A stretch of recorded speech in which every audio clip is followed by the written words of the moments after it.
Hi అండి అందరికి welcome to my channel home melodies. ఇక్కడ నేను అల్లం పచ్చడిని ఏ విధంగా తయారు చేయాలో చూపిస్తాను. అల్లం పచ్చడి అన్ని రకాల టిఫిన్స్ లోకి ఇంకా పెరుగన్నంలోకి చాలా చాలా బాగుంటుంది. ఒకసారి ట్రై చేసి చూడండి. ఇక్కడ అల్లాన్ని ఇంకా చింతపండుని ఒక అర కేజీ వరకు తీసుకున్నానండి. బెల్లం కేజీ వరకు తీసుకున్నాను. ఇంకా కారం వచ్చి అర కేజీ వరకు తీసుకున్నాను. చింతపండు పీచు పిక్క తీసేసుకొని ఒకసారి ఎండలో పెట్టుకోవాలి. ఇక్కడ ఆవాల్ని ధనియాల్ని ఒక 4 టేబుల్ స్పూన్స్ వరకు తీసుకున్నాను. ఇంకా మెంతులు జీలకర్ర 2 టేబుల్ స్పూన్స్ వరకు తీసుకున్నాను. ఇవన్నీ దోరగా వేయించుకొని ఫైన్ పౌడర్ చేసుకొని పక్కన పెట్టుకోవాలి.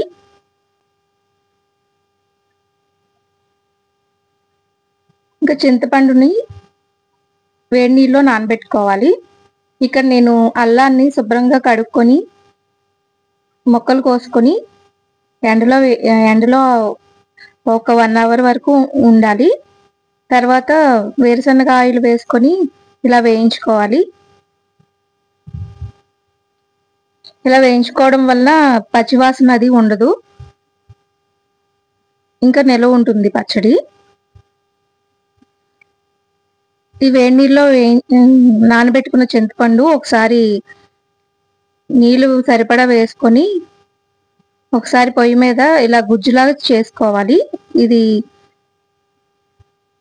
చల్లారే వరకు పక్కన పెట్టుకోవాలి. గుజ్జుగా చేసుకొని పక్కన పెట్టుకోవాలి.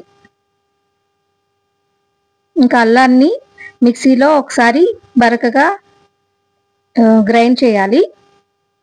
ఇంకా ఈ వేయించిన పౌడరు, దినుసుల పౌడరు, కారం, ఉప్పు అన్నీ కలిపేసుకోవాలి. బాగా కలిసేలాగా కలుపుకోవాలి. ఈ చింతపండు గుజ్జులో అన్నీ కలిపేసుకోవాలి ఒక్కొక్కటి.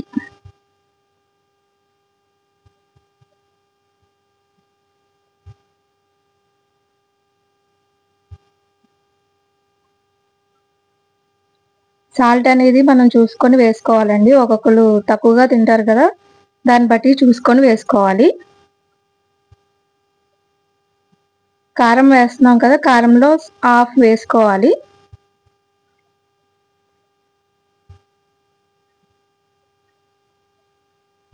ఇవన్నీ కలిసేలా బాగా కలుపుకుంటూ ఉండాలి. కలుపుకొని తర్వాత తాలింపు పెట్టుకోవాలి. ఇవన్నీ రకాల టిఫిన్స్ లోకి పెరుగన్నంలోకి చాలా బాగుంటుంది. నా ఛానల్ నచ్చితే లైక్ చేయండి, షేర్ చేయండి.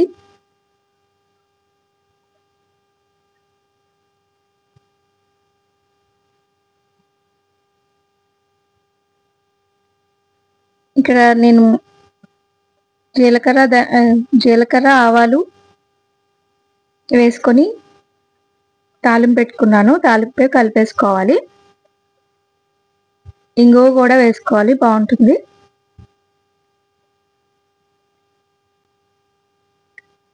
తాలింపు అంతా కలిసేలాగా బాగా కలుపుకోవాలి. ఇదంతా చల్లారాక అప్పుడు గ్లాస్ కంటైనర్లో వేసుకొని ఫ్రిడ్జ్లో పెట్టుకుంటే చాలా రోజులు ఉంటుంది అల్లం నిల్వ పచ్చడి.